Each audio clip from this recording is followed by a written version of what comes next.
Today I'm going to be showing you how to replace wheel bearings on a Yamaha Grizzly 700. This is the rear end of the Grizzly. This is going to be the left-hand side that we're going to change the wheel bearings on. It's going to be identical to the right-hand side. Same exact wheel bearings, same process. Obviously, A-arms are different directions, stuff like that. But as far as bolts that you have to remove, they are going to be identical.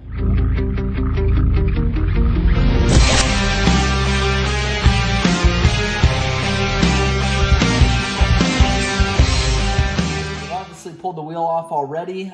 Most of the time, if you've got stock wheels on there, they're going to be 17mm nuts there. Next thing you're going to do is pull this plastic cap off of there. That just kind of protects this this nut here and protects your axle there, so you don't get grime in there. So it doesn't keep water from getting in there, but it does help seal it just from some of the elements. We have the back wheel raised up already.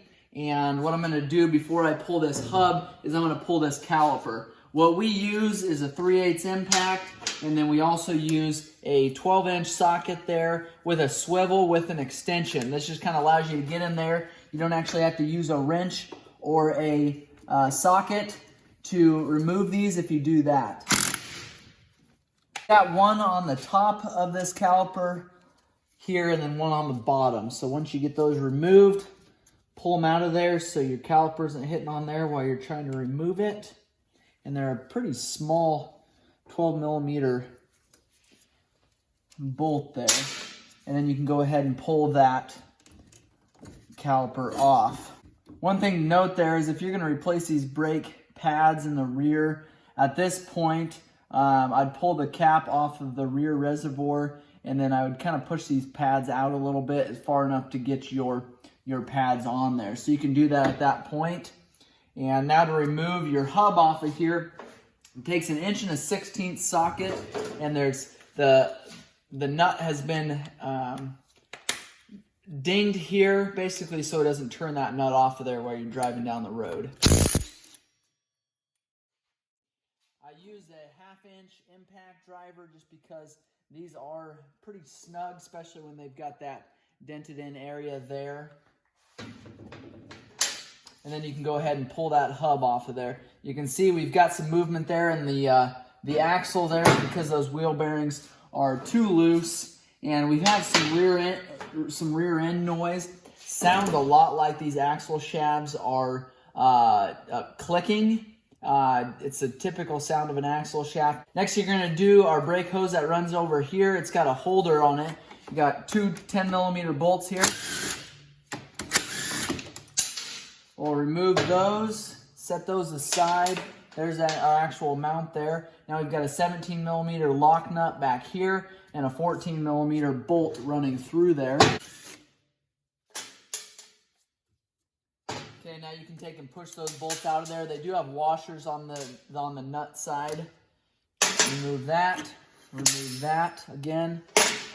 Make sure you pay attention where that washer comes from, then you can pull this knuckle out of here. These have grease certs on the side here that can be greased.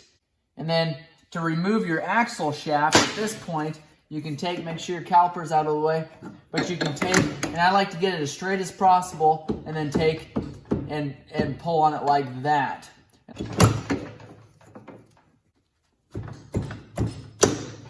We can slide our carrier back on here, the piece that we just did the work to.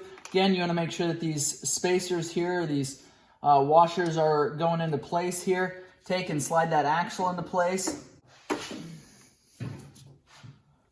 All right, we've got both bolts slid through there. And now we'll take and we'll actually put our lock nuts on there, as well as our washers. Don't forget about the washers. These are 17mm on this side. And typically you don't have a problem with those loosening up because they are a lock washer. 14mm bolt running through there. All right, now we've got our caliper bolts on top here, the hose mount, and our guard here.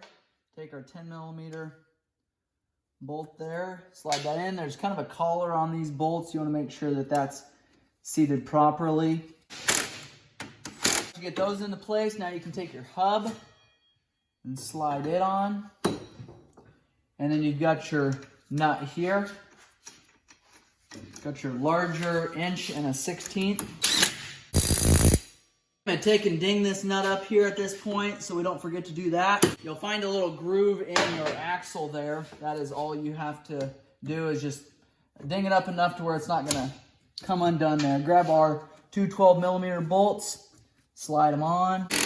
And then once you get those caliper bolts on, then all you gotta do is slide your cap on here. You can put that on before you put your wheel on, and then go ahead and slide your wheel on. Again, 4 17mm nuts there. They're tapered nuts, so you wanna make sure you get those centered, tighten those in a crisscross pattern. Make sure you, I like to snug them all up first before I tighten them all down and torque them down. So if you got questions, make sure you leave a comment below. If this video's been helpful, make sure you like and subscribe to our channel. Check out hundreds of other videos of us servicing and repairing ATVs and motorcycles. Thanks for watching.